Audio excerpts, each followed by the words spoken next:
Recently, this image went viral on Facebook when someone asked, can shop totally don't accept 5-cent coin, not even 1 or 2 coins? So, is that legal? And also, can we still use 1-cent coins in Singapore?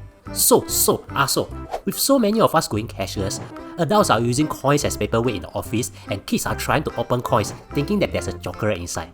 In fact, I've also gone cashless, but it's because I'm literally without cash. But is it legal not to accept cash or coins? Yes and no. It's complicated, so watch on. For a start, there's a reason why the shop need to have that notice there. You see, with that notice, you'll save the shop from lots of headaches. Cause here's the thing, when a shop doesn't indicate anything about payment mode, it's presumed that they can decide how they wish to receive payments, as the payment of goods and service is an agreement between a willing buyer and a willing seller. But, according to the Currency Act, if there isn't any clear notice from the shop, there will be a default limit of 20 coins per denomination for each transaction. Now, this means you can use up to 20 1-cent coins, 20 5-cent coins, 20 10-cent coins, 20 20-cent coins, 20 50-cent coins, and 20 $1 coins in one transaction. But you cannot use 21 5-cent coins. So remember, it's up to 20 coins per denomination for each transaction. This law is set up so as to minimize inconvenience to vendors and their waiting customers should a customer wish to tender a huge quantity of coins for payment. Yeah, but remember the fact that the payment of goods and services is an agreement between a willing buyer and a willing seller. So if a shop doesn't want that, they can just put out a notice saying that they don't accept 5-cent coins or whatever coins, or they can even say that they don't accept cash at all. With that notice, they won't need to follow the default limit. In fact, MAS has some templates for us to use, although theirs look so formal that people might think it's written by ChatGPT.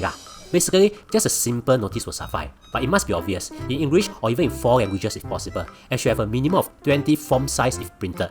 Yeah, so technically speaking, the shop is merely doing what they need to do. Which brings us to the next point. So does that mean that we can actually use 5-cent coins and 1-cent coins in Singapore? Yes and yes. You see, it's a misconception that we can no longer use 1-cent coins, as it's no longer being issued since 1st April 2002. But just like any other coins, they still remain legal tender and therefore can be used. The only difference is that when you pass a 1-cent coin to someone, they'll lose the coin instead of losing their mind, because we no longer carry any coin pouches. And nowadays, shops won't try to be funny then praise the items at like $2.18, right? Oh. Meow. Now, here's the thing. What if a shop doesn't put out the notice and someone wants to pay with coins? Can the shop reject the coins? Yes and no. You see, remember, payment of goods and service is not like your love life, whereby you like the girl and she doesn't like you.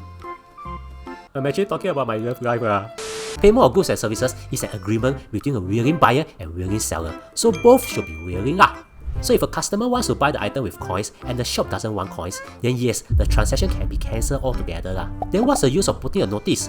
You see, if you didn't put up a notice, but a customer has already bought something that die needs to be paid, like haircut or maybe a meal that is eaten, then that is when the notice is important. If there is no notice, then the customer can pay in coins, but up to 20 coins per transaction. So yeah, that notice is kind of to prevent any dispute also, mainly for products or service that cannot be, like cancel or refund one. But why shops don't like coins? You see, other than their weight and the time wasted counting them, there is a fee when you deposit them into banks. Banks usually charge 0.015 cents to 0.02 cents for each coin deposited. This is why some people use the coins in self-checkout machines in supermarket if they are really looking to use up all their coins that they have saved in their piggy banks, cause those machines usually don't have any limit and also no service fee. Now, here's another question. Is it legal to smoke at house window? Watch this and then you will know. And thank you for spending almost 4 minutes with me. I really appreciate it.